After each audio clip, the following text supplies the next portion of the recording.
I believe it's the last of this semester. It is my pleasure to welcome Professor Adriana San Miguel. Adriana is assistant professor at the Department of Chemical and Biomolecular Engineering at the North Carolina State Institute. And she's also a member of the Systems and Synthetic Biology cluster. Adriana earned her bachelor's degree from the Monterrey Institute of Technology at Monterrey, Mexico. And then she joined Georgia Tech for her PhD studies. And then she continued at Georgia Tech with Hang Lu for her postdoctoral research. She was also a postdoctoral researcher at the Dana-Farber Cancer Institute in Boston, working with Quantitative. She has published in some of the most influential journals of the field, like Nature Communications, for example, and she has contributed to work done by larger groups, findings that have been published in Cell and Nature. She has been the recipient of several awards. I'm just going to mention here the prestigious and very competitive K99 Pathway to Independence Award from NIH, the DoD Young Investigators Award, and the Interstellar Initiative on Healthy Longevity, which was organized by the New York Academy of Sciences and the Japan Agency of Medical Research and Development. I have to say that Adriana's work stands out because of its creativity, its originality, and true interdisciplinarity that allow her to productively address questions like issues in aging, neurodegeneration. I have a sore throat, I'm sorry for that. Neurodegeneration and stress. And something that I appreciate a lot in her work is her unique ability to pay attention to the detail without losing the big picture. So we're very much looking forward to her talk.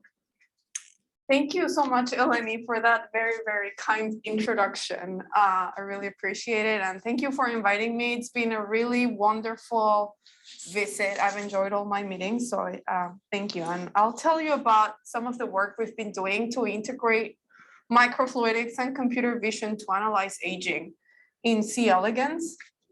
And I'm in a chemical engineering department, and I'm giving a seminar at a mechanical engineering department. So I thought I should start with something that mechanical engineers would understand. Sorry, this is a bad joke, but I just wanted to show you where C. elegans stand in terms of their softness. And that's the only joke I'm gonna make, sorry. Okay, so C. elegans is a great model to study aging. This is just on the left, we have a video of animals of different ages moving around. So you can very clearly see the differences. Old animals really don't move as well, right?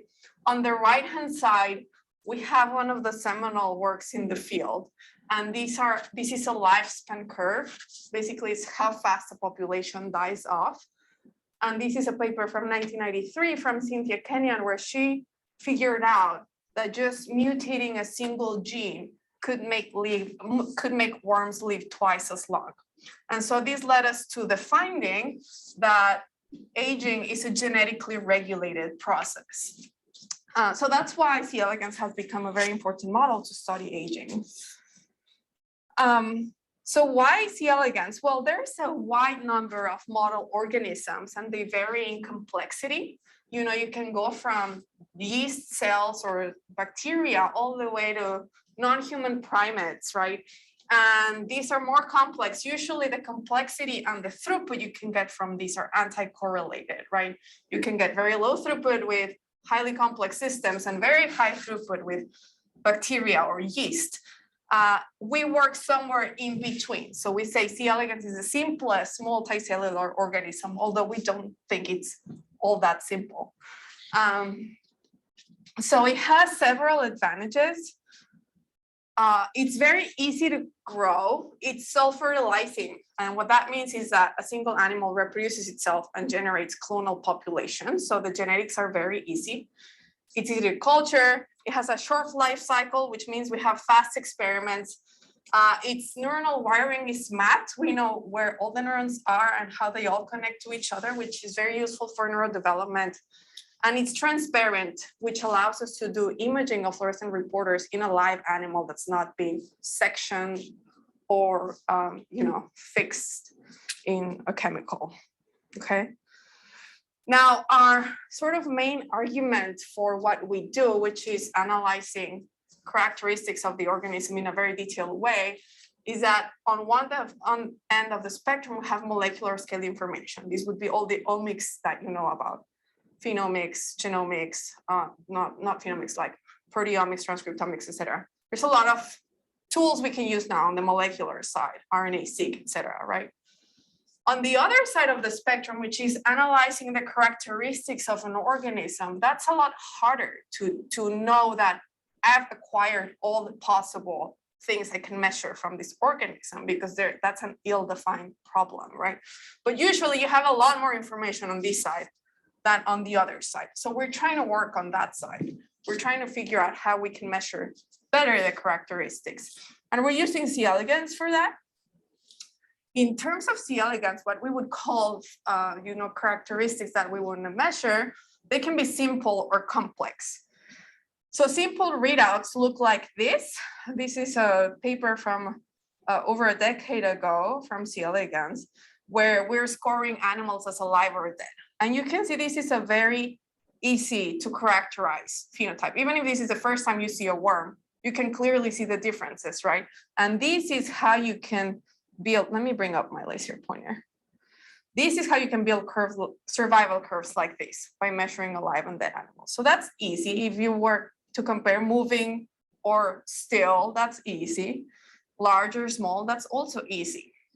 But then there's some more complex readouts, and these are some of another example. These are dots. These are 4 worms here and 4 worms here. These dots are synapses. So each dot is a connection between a neuron and one muscle cell. And so if you want to characterize how many dots there are, or how big they are, how far apart they are from each other, that's a little harder to do than say when the animal is alive or dead, right? So complex readouts include synaptic patterning, protein aggregation, structure of neurons, or neurodegenerative phenotypes, just to give you some examples. And so those are the things that we're interested in looking at. And so the question is, how can we analyze these more complex phenotypes on large scale? We need large data sets to be able to identify differences in more complex phenotypes. You just need more numbers if the phenotype is more complex. And so the way we do this is with the tools we use in my lab, which incorporates microfluidics, mainly computer vision, that I'll tell you more about, and then some external hardware that we use to automate all of our experiments. So here's an example of all of those things. We use microfluidics to trap, sort, image, grow our animals. That allows us to do very easy handling of these worms. We have some external support hardware so that we can fully automate our experiments and then analyze our worms, sort them, etc. Okay. So using these tools, I'm going to tell you 3 short stories of things we've been working on recently. One is how we can use these tools to do what we call deep phenotyping, or very detailed analysis of how this nervous system ages, how we can use the systems to identify new aging genes or previously undiscovered aging genes, and to build a predictive model of longevity. So I'm going to start with the first one, and this is how can we analyze the aging nervous system. So the first problem we face when we're trying to analyze how the nervous system ages is what everybody ages in the C. elegans field. And this is the fact that because these animals can self-reproduce, if you just leave a population on its own that all started being babies at the same time, 3 days later, they're going to start reproducing.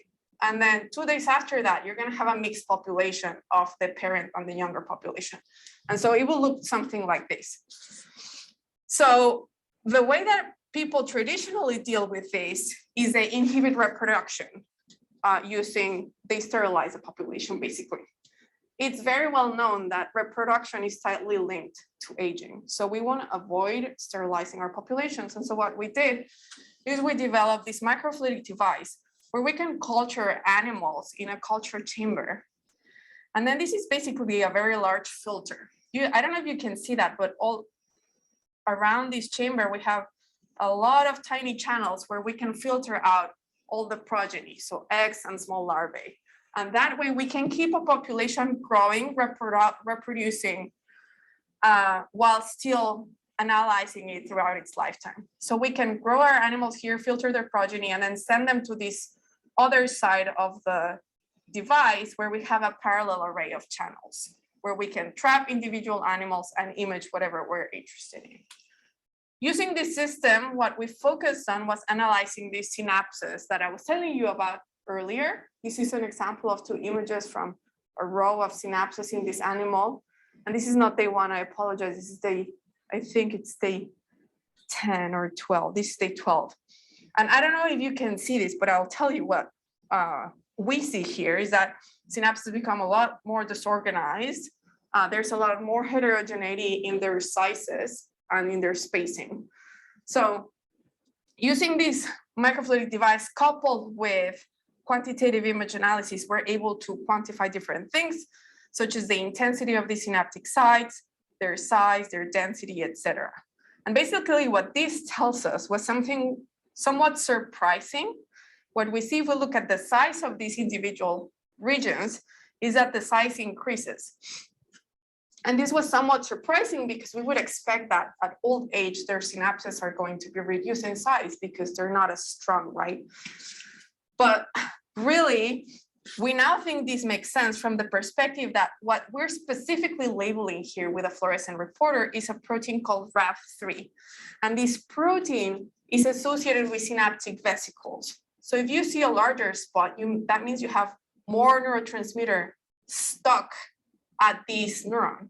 It's not being able to be released. So there's a release defect. There's more neurotransmitter being stored before it's being released. That's what we think is happening. Anyway, I shouldn't claim this is what's happening. That's what we think is happening with this.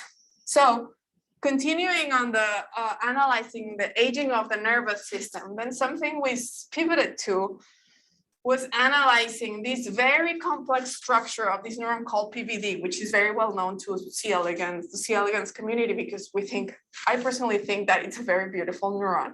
It's throughout the entire animal, as you can see here. And when they're young, it has a very well-defined hierarchical structure. When animals age, what our collaborator from Duke figured out is that this neuron starts to develop these circles, what we call beads or bubbles. They're spherical structures that appear throughout the entire dendrites of this neuron. And so problem with these structures is that they appear in all sorts of places, and there's a lot of them everywhere, right? So analyzing these from a quantitative perspective is difficult. Here's a blow up of that, what that neuron looks like. I'm going to tell you another very challenging thing about this neuron. And here we're basically expressed a fluorescent protein in this neuron. That's why we can see it. It's just freely diffusing GFP. And then what you see here, these other circles or spheres you see here, these are not neuronal beads. These are lipid droplets that are stored in the intestine. That's how the animal stores fat. But this is autofluorescent. So differentiating a neuronal bead that looks like this, I don't know if you can see my cursor, versus a circle that looks like this from a computational perspective is quite challenging because they look very similar. They have the similar intensity. So how do we do that, right? And so what we decided to do is collaborate with our main collaborator in the biomathematics department. And we implemented a convolutional neural network that allows us to make that distinction. So we trained mask RCNN, is called, the algorithm is called mask RCNN. We developed a training set of images where my student had to go in and manually detect where all these circles are. Then we train our deep learning pipeline, and then we're able to fit in whatever image we want and detect just the beads, ignoring all the lipid droplets or anything else we want. And then once you have the detection of the beads, doing any type of set of quantification is fairly straightforward. You can just characterize whatever you're interested in. So here's an example of, this is an extremely challenging image. They don't all look like this, but this is just a crazy challenging one where you see a lot of lipid droplets and some beads. And you see the response, the output of what our algorithm shows is really what we want. You know, if you go in and study it, it just completely misses all these intestinal lipid droplets while telling you here are your beads, okay?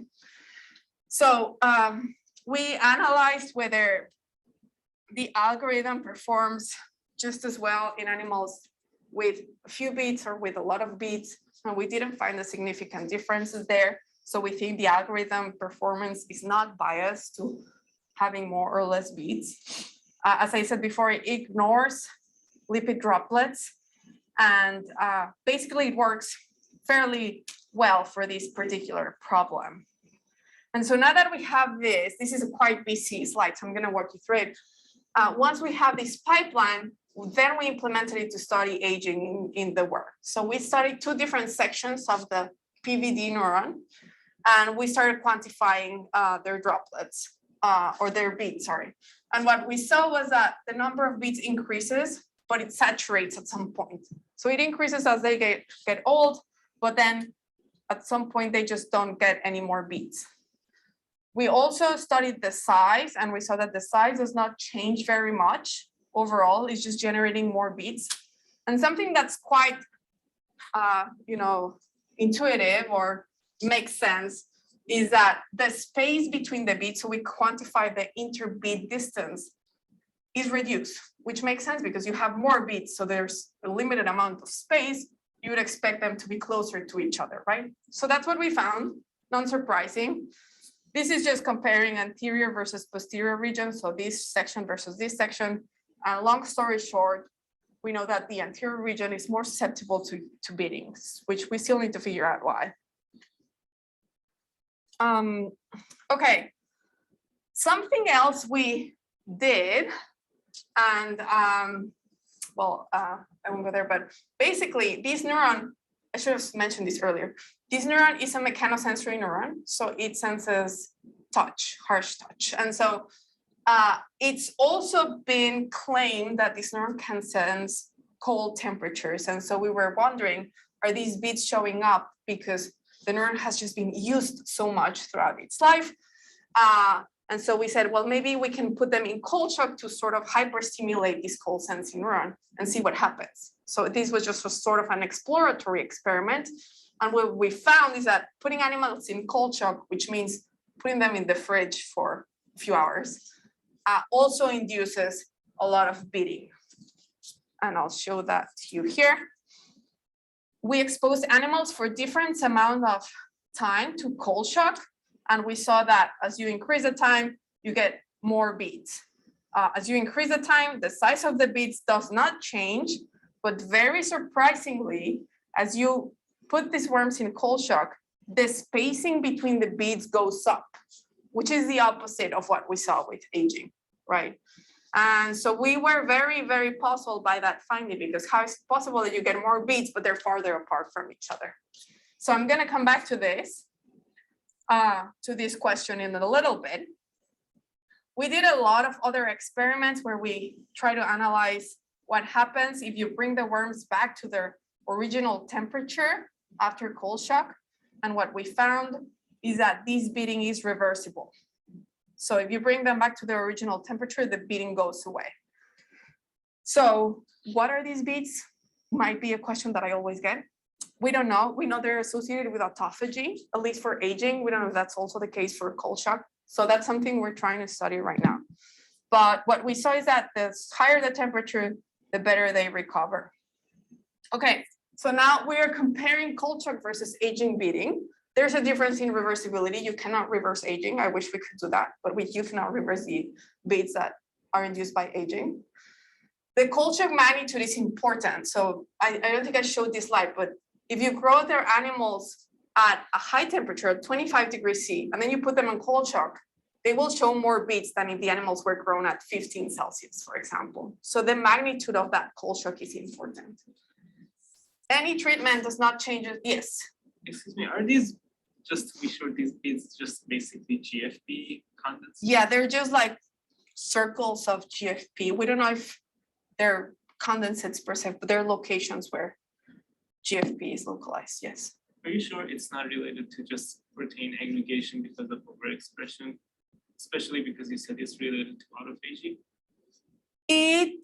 That's a very good question. It could be aggregation, especially because we know, as I'll talk about it later, we know aging induces just overall widespread protein aggregation. So that could be something important. We have ways of analyzing protein aggregation looks very different.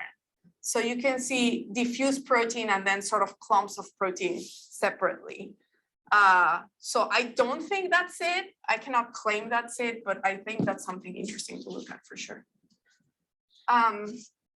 Okay, so then we're left with this question of why does aging reduce the interbit distance while cold shock increases the interbit distance?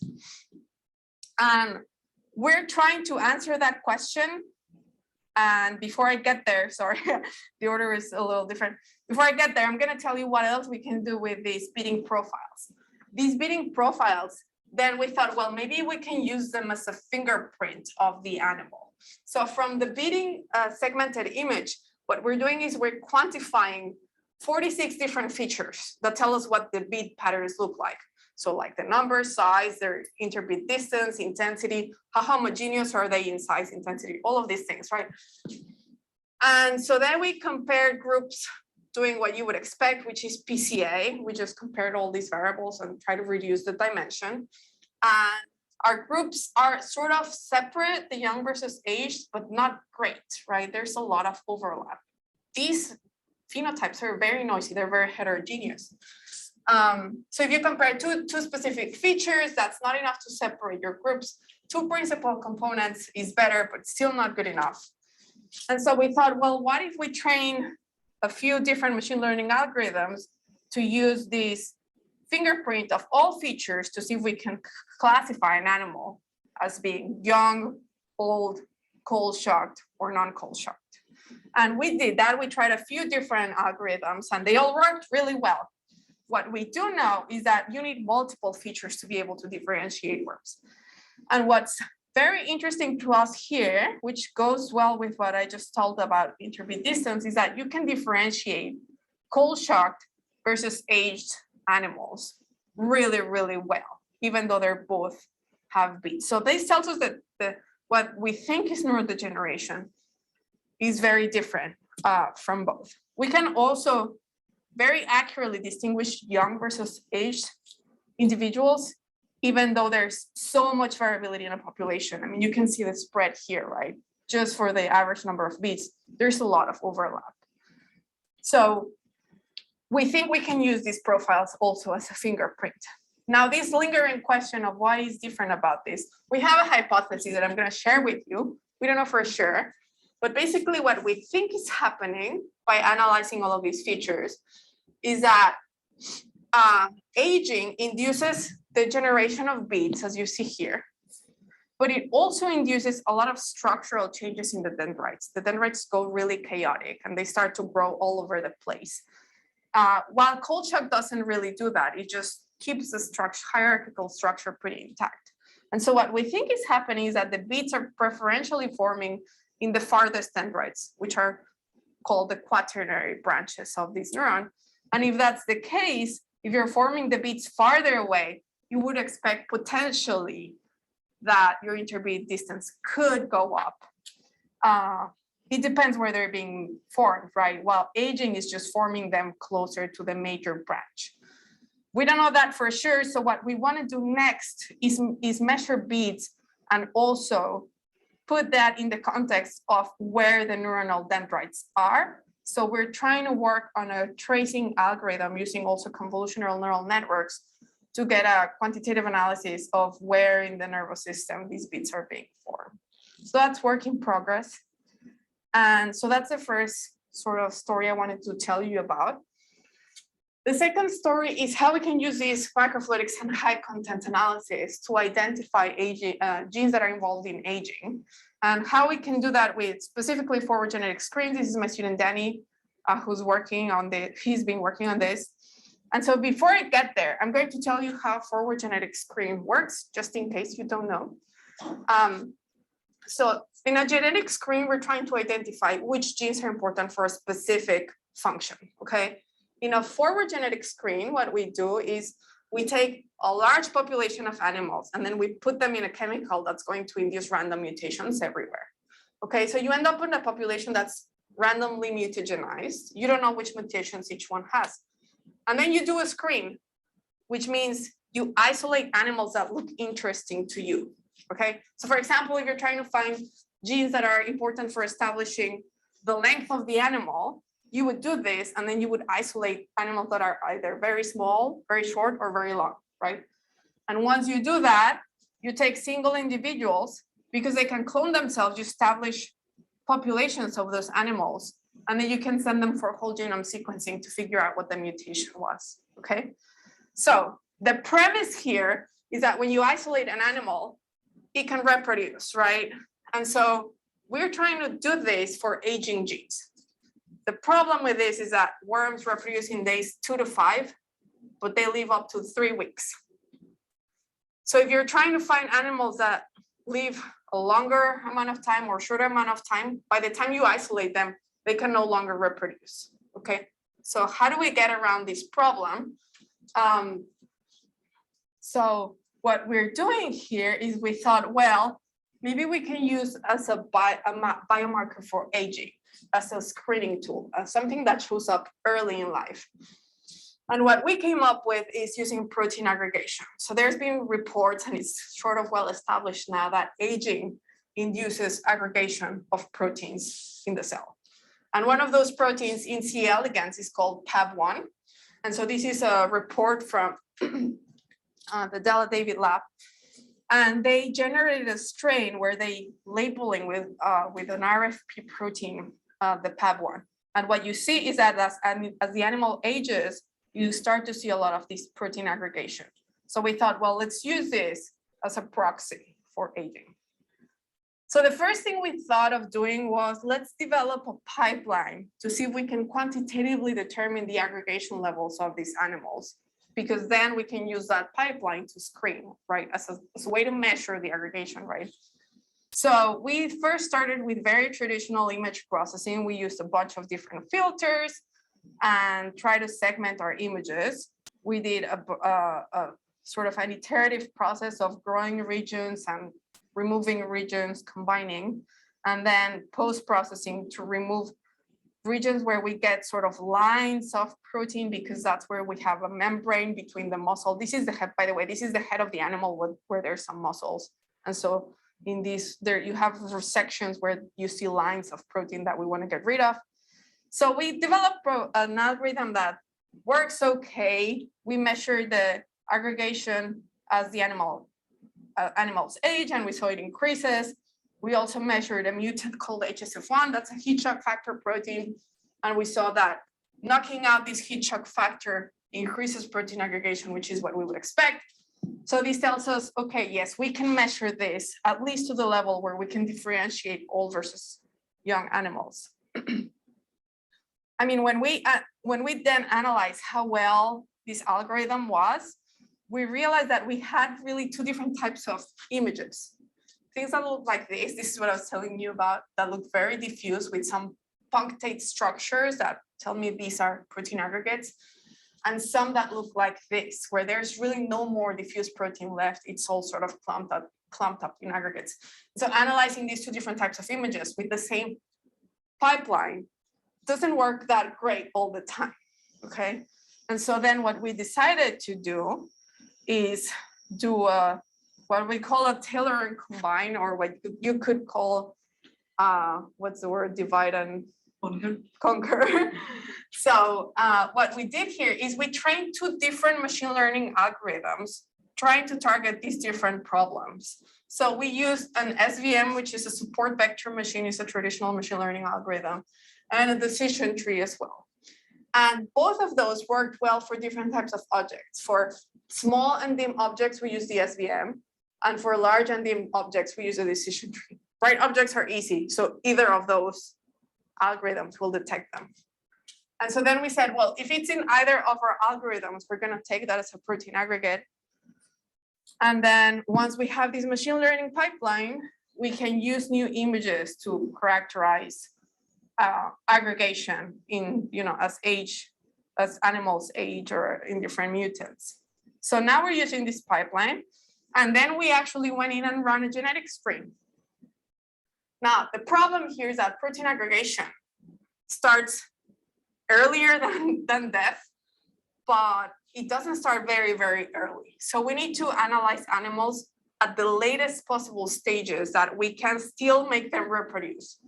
So we taking day 3 adults, and they start, in terms of adulthood, the way we count it, they start reproducing at day 1. So they've been reproducing for 2 days already. And so what we're doing here is we're mutagenizing our animals. And then these mutagenized animals, what we're doing is we need to remove all their progeny because we don't want to look at their progeny, right? Those are not going to be old enough. We need to keep the adults, and then we can screen them, identify animals that have an increased level of aggregation, and then ask, are those animals also dying sooner because they have increased levels of aggregation?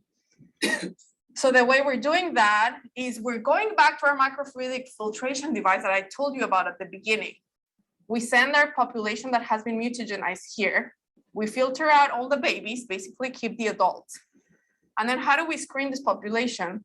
Then we send them to a second microfluidic device that is called the worm sorting chip. And I'll tell you how it works in a little bit.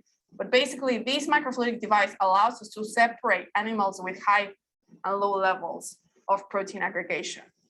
How do you separate them based on size? We separate them based on what this algorithm tells us. So we set a threshold. So we quantify, the total intensity of that comes from these aggregates, and we say if the animal has total intensity above this particular threshold, this is an animal that we are interested in isolating. And so we set those rules in our code for automated screening. And this is how the worm sorting chip works. This is what it looks like. And basically, this is a blow-up section of the interesting part, which is the imaging section, okay? So what happens is the solid lines are valves in our microfluidic device.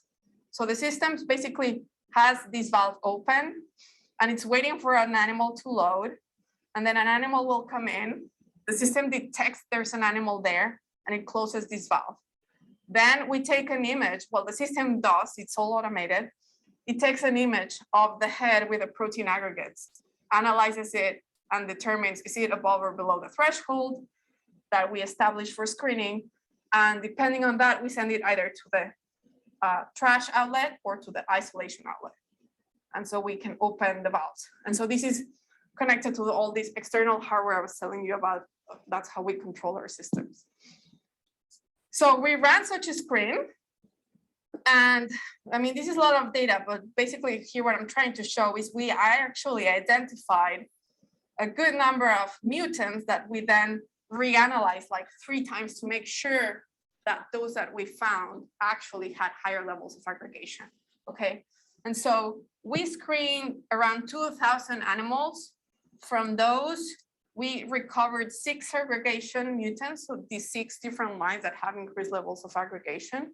And from those, we have identified 2 strains that have shortened lifespan.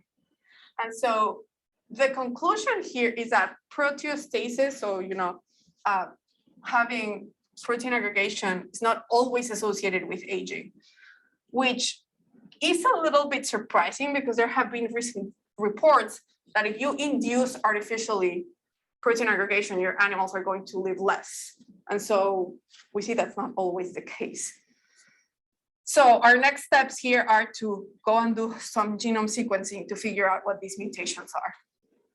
So this is sort of a new way to identify aging mutants. Something else we did sort of on the side is quantify the size of these aggregates. And interestingly, none of our mutants show any difference in average aggregate size. So they're all kind of the same size. If you look at animals that are older animals in the wild type population, those have higher aggregate sizes. I mean, it's very noisy, right? But we see some differences.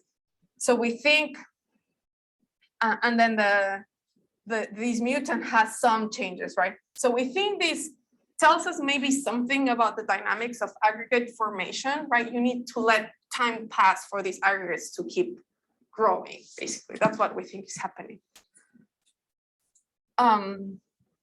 Okay, and so the very last thing I'm going to tell you about, I think I have enough time for this, is a third project where we're trying to use these sort of quantitative analysis tools to determine if we can maybe predict lifespan. So that title is probably very, very ambitious and maybe very, very naive to think we can do this. But I'm going to tell you what we're thinking about here. I've shown you this graph before to tell us, you know, lifespan is genetically regulated. So if you knock out this DAF2 gene, you can get animals that live twice as long. Something that you might have noticed from these graphs is that animals, so this is how many are alive through time. Initially, they're all alive, and then they start dying off, right? These are called survival curves. They don't all drop dead at the same time. There's some variability, right? Even though they're genetically identical, they're reared on the exact same conditions, right? So this is an interesting question. And so initially we started looking at this because we wanted to figure out what makes this happen. Where does this difference come from, right? And so we haven't answered that question, but I'm going to tell you what we did do with that motivation in mind. We started analyzing. We wanted to analyze how the activity of genes that we already know are important in longevity, how those determine lifespan. You know, what's their impact in quantitative terms? How much do they matter, right? And so for that, I'm going to tell you really quickly that in C. elegans, there's a good number of signaling pathways that we already know regulate aging. The most important one, not most important one, but the most studied one, I would say, is the DAF16 insulin signaling pathway. And basically, DAF16 responds to insulin signaling, and it can also respond to food intake. So it's very well known that dietary restriction extends lifespan in worms and many, many higher order model organisms, okay? And so depending on the type of food intake reduction you do, is different pathways you can target. So we wanted to, our question was, can we tune the environmental conditions to make all of these main regulators of these different signaling pathways respond to these conditions? So for example, DAF16, we think, would respond to food intake and maybe to oxidative stress. FAF4 is the mTOR pathway, so it regulates autophagy, is the target of rapamycin. So other things could regulate FAF4, and then SKIN1 is the main oxidative stress regulator. So can we quantify the activity of these very key genes and then build a model that can tell us how much a population is going to live based on the molecular activity of these transcription factors? So this was the goal. We said, well, let's start it with a simple approach. So we started with DAF16. So DAF16, the way it works, I've sort of grayed this area out because it's not necessary for you to know all of that. But DAF16 is a transcription factor that's phosphorylated under normal circumstances, and it's localized to the cytoplasm of the cell, okay? And then when there's no food, for example, DAF16 can get translocated to the nucleus where it starts expression of pro-longevity genes. So the way it works is basically you see it go to the nucleus. And so this is an example from a paper from 2006, where you see DAF16 is localized to the cytoplasm of the intestine. Then it can go intermediate, and then ultimately you get it all nuclear, right? So this is very clear. Now, what they quantify here is something somewhat artificial. So the way this strain is generated, or this fluorescence is generated, is with traditional genetic engineering approaches in C. elegans, which results in you having hundreds of copies of the DAF16 protein target labeled with GFP, okay? Now, what this tells us is that to measure DAF16 activity, you can only measuring the levels is not enough. So doing something like microarrays or RNA-seq or RT-PCR is not going to be sufficient. You need to know where it is, right? Because this is inactive, this is active, right? So you need to do some image analysis for that. Okay, so our solution for this was, let's generate a new strain where we can label the endogenous levels of DAF16. So we use CRISPR-Cas9 because that now allows you to do very sort of targeted genetic editing. So traditional approaches would have the endogenous DAF16 locus, and then somewhere else, randomly inserted in the genome, we would have hundreds of copies of this DAF16 labeled with GFP. With using CRISPR-Cas9, what we could do is we could just insert GFP right downstream of DAF16. So we know that whenever we're looking at some fluorescence, it's coming from the natural levels of DAF16. And so here is these very falsely colored images. I just really sort of tweak them so you're able to see them. But here's the top row is if you have no food. The bottom row is if you have, sorry, it's the other way around. The bottom row is no food, top row is food. And so the first one you see here is neurons. If they have food, you don't see much happening. And then you see these lipid ultrafluorescence droplets I was telling you about before. If you remove food, then you see all the neurons light up, right? And these are nuclei of neurons, okay? So DAF16 is being activated in neurons, in the hypodermis, and in the intestine. Now, something here is I had to really enhance these images so you will be able to see that. And the reason is that because we have a single copy of our fluorescent protein, our images are extremely dim. So they're very difficult to analyze. Okay, so those really sort of striking images that I showed you really look something like this. So getting information from that is hard.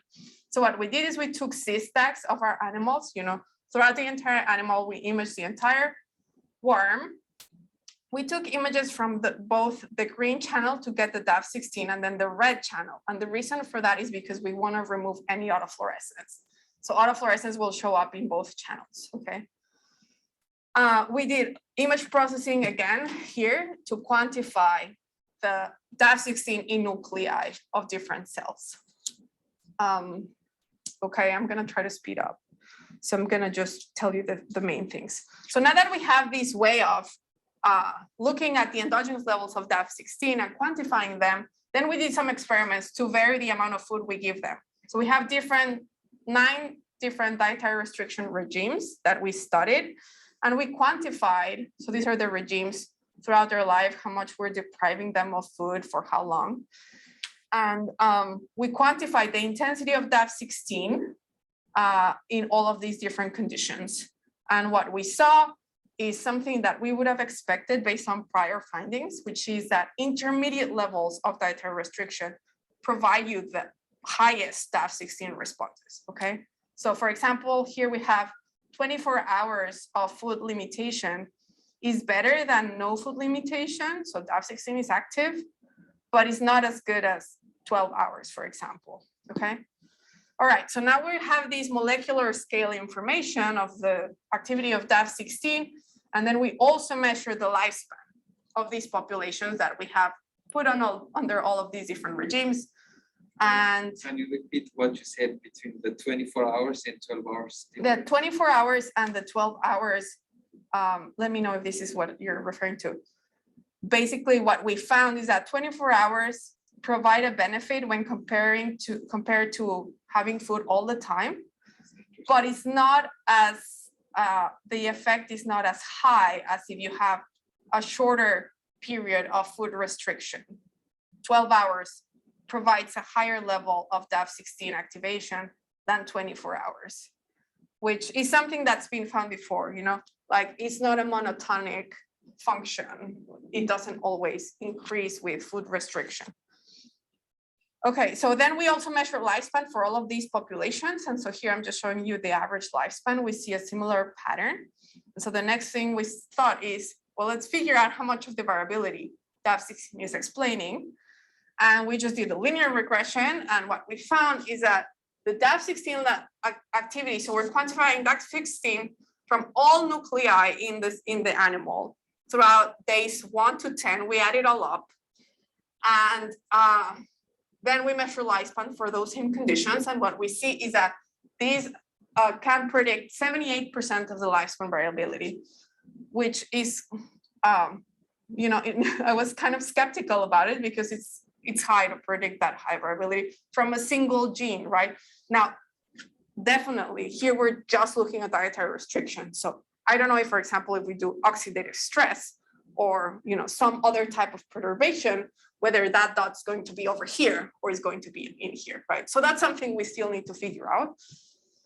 But it's a strong predictor. We did some analysis of, when is dietary restriction important? So we analyzed days 1, 4, 7, 10. What we found, long story short, is that when animals are old, DAF16 no longer responds to dietary deprivation. And it's also the activity of DAF16 at day 10 is also not important to determine, or it does not correlate with lifespan. Something else we did was we wanted to know where the activity of DAF16 was most important, because there's been reports that DAF16 acts in different tissues. People mainly look at it from the intestine perspective. And so what we did is we built a machine learning find tree to classify the cells that we got from our masks into different tissues. So we manually labeled cells based on our anatomy knowledge. And we are able to classify cells into neurons, hypodermis, muscles, and intestines. There's more cell types than those, but those are the ones that we can somewhat easily, with some certainty, say this is a neuronal cell or a hypodermis cell. And so then we split the information into these different cell types using this classifier. And what we found is that neurons and the intestine are the most responsive to dietary restriction and also the most important to determine lifespan. So there's questions here about, is this really the case? Because there's way more neuron cells than intestines. All of these cells are different sizes. So what matters is the total number of molecules in each cell, or what is it, right? But that's something we're sort of working through. Okay, so those are like the 3 projects that we're looking at. This is a summary, not a predictive model of longevity. But just to summarize, we're using computer vision and microfluidics to look very quantitatively at aging phenotypes. These include neurodegeneration patterns. These include a predictive model of longevity, and also using this coupled with automated microfluidics to identify genes that regulate aging using other biomarkers of aging, such as protein aggregation. I would like to acknowledge my students, who are the ones that actually do the work. What I've told you about was work by Sahan Saberi and Danny Mitkev, and my student Javier Waita, and also collaborations with Kevin Flores in the biomathematics department and Dongya at Duke. And with that, thank you so much for taking the time to come and listen to my work, and I will be happy to take your questions.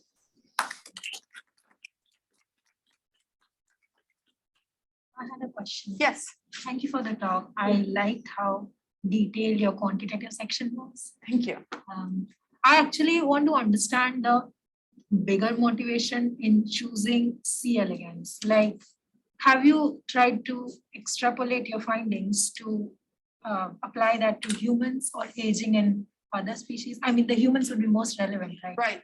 Yes, that's an excellent question. I'm going to repeat it for those that are over Zoom. So the question was, what's the motivation of studying these aging changes in C. elegans, and whether that sort of translates to humans, which are sort of the most relevant system, right? And the answer is we could choose to study this in different model systems. The reason we do this in C. elegans is mainly because it's faster and it's easier. So it allows you to do things like the genetic screen, right? That this is the complexity versus throughput, decisions you have to make. And so with C. elegans, that allows you to do things like genetic screening or drug screening, and also the sort of the core signaling pathways that impact aging and longevity are evolutionarily conserved. So it's definitely not a perfect model for everything. There's a lot that C. elegans is not going to be able to answer, but it can help with at least some of these problems. So that's why I believe all models are important. We should do this in all models, but you have to pick, right? Can I ask a question from here? Sure. Hey, Aaron, it's very good, very nice talk. I have a question. Thank you. In the last part of your talk, you mentioned the DEF16, sensitivity to diet deprivation. Yes. I'm wondering, have you tried the other protocols like reduce the food, like a dietary restriction, instead of completely depriving them of food? Yes, that's a good question. So I don't know if the people here heard it, but Sean was asking whether I have tried other types of dietary restriction. And so I think I just really went through this really fast. In our regimes, we have complete deprivation, but we also have food reduction at different levels. So we have ad libitum, which is a specific, 1 to the 10th cells per milliliter. And then we also have a 10th of that, so 1 to the 9, power 9, and then 100th of 9, which is 1 power 8. So we do have different levels, not just starvation in there. Oh, that's nice. So I have another question. So maybe I missed. You perform EMS screen, right, for those beads, well, the aging mutants, PVD. Have you studied some like new genes coming out from that screen? Not yet. So we're at the process of crossing them with Hawaiian strains so that we can do the genotyping of the 2 mutant lifespan mutants that we got. So that's something we're working on currently. Oh, yeah. Great. Thank you. Yes. So I guess the majority of your talk focusing on identify markers, either protein aggregates or some transcription factors downstream known signaling pathways. Right. I'm curious whether people in the field have developed some systematic understanding about how this, I'm talking about interactions between different players, which ones are the dominating. Right. That's a. I'm curious. Again, I'm naive to this field, right? Right. That's if you have tried to develop gene vector circuit or network, identify the top players. That's obviously. I think possibly your system, if it's high throughput. Right. That's a good question. For those on Zoom, the question was whether the field has developed any sort of gene regulatory networks or some studies on how these different players interact, potentially, if I captured your question correctly. And so the answer is, I've seen some studies where they look at, for example, dietary restriction and oxidative stress and heat stress to see which one is dominant. And actually something I didn't show is we also studied how the stress response is turned on, and specifically the oxidative stress response, how that's turned on just by exposure to oxidants or exposure to oxidants and heat, exposure to oxidants and dietary restriction. And we see that animals do prioritize some things over the other. So heat stress knocks out everything else. That's what they'll prioritize first, for example. So that's very sort of broad. I think the initial motivation for this particular project is that in general, people will study one pathway at a time, right? So they'll focus on DEF16 or SKIN1 or FAF4. And we wanted to quantitatively know if these pathways are interacting in driving longevity or whatever readout we have, whether their contributions are additive to drive longevity, whether there's synergistic interactions. So that's kind of one motivation we have. So I think there's definitely some studies that are more on the genetic side where I'm going to knock out these 2 genes simultaneously, but not from a quantitative perspective, if that makes sense. Yes. So, I mean, this might be a big basic question, but do these worms have memory? Basically, do they Yes. develop So synapses and Yes, they learn things, and actually work from the Eleni's lab has shown that they can learn, they can learn to associate a lot of different things with food. They can learn spatially where to go to, as she can tell you about. So they do learn. And then they also have programmed ways to forget. They don't want to retain those memories for a long time. Yeah, just asking because some, like, especially the very first one that you showed, the synaptic vesicles were like more and more context. Yeah, so it would be interesting to see if we can measure that as they learn. Something we were discussing earlier with Eleni is, is the question of how long do they retain these memories for, and how quickly do you need to image after they've been trained, right? For example, but that would be a really interesting thing to do. Yeah, thank you for that question. Also, just like a random question, how long do they live when you like basically make them starve? Like How long what, I mean, sorry? I saw there's like cures for 10 days. Can they live just like without food for 10 days? Without food for 10 days? Yeah, in this No, starvation. yes, that's a good question. So the question was, how long can they live if you just take food away? I don't know specifically the number, but I think if you keep them for more than a day without food, you'll really start to see some effects. Like, for example, all the eggs that they're supposed to lay, they won't be laid and they'll start growing inside. And I know it's really sort of a tough thing to talk about, but the eggs hatch inside of the mother, and then the So how do mother you do dies. those dietary restrictions? If they, some of So, those are, like, more than- We censor our data, so if we see that that's an animal, we won't take into account. But we want to always operate with experimental constraints of not getting to that point of, we really just, there's physiological damage from deprivation of food. Yeah. Okay, Thank you for all your questions, and thank you, Adriana. thank you so much.